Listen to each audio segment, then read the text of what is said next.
কি কেউ পারো? চুল কালো, আঁখি কালো, কাজল কালো আরো। কাজলের চেয়ে কালো কি বলতে কি কেউ পারো?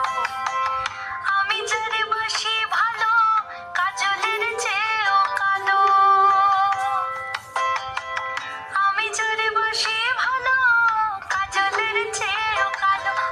হয় না যে তার তুলনা, এত যে নিঠুর বন্ধু জানা ছিল না গো।